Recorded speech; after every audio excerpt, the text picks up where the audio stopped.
Hello and welcome to Fergola Performance Systems in Southington, Connecticut. My name is Brent McClellan, and today's tech video is going to focus on the installation of our Real Street hose ends on our 6000 series PTFE hose. Make a clean cut on the hose using a die grinder with a thin cutoff wheel, chop saw, or a fine-tooth blade on a hacksaw. If using black covered hose, spray the black cover with a bit of silicone spray or use soapy water on the cover to aid in installation of the socket. Fasten the socket in a vise using a pair of our aluminum vise jaws to prevent marring. Then slide the socket over the hose. If you're using black covered PTFE hose, cut approximately 3/8 to 1/2 inch of the black cover off with a sharp razor. Then use a small pick or flat bladed screwdriver to spread the stainless braid out far enough to accept the olive. Slide the olive over the inner tube and insert until the tube butts up against the end of the olive. Pressing the olive up against a hard surface while pushing on the hose will help speed this process up.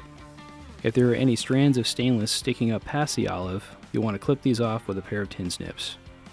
You do not want to trim the stainless back too far here, as it needs to wrap around the olive to provide the proper crush in order to seal. Secure the hose end in a vise using a pair of our aluminum vise jaws. Add a little light oil to the inside diameter of the hose and to the threads of the hose end. We have found that WD-40, Marvel Mystery Oil, and Lucas Engine Assembly Lubricant work well here.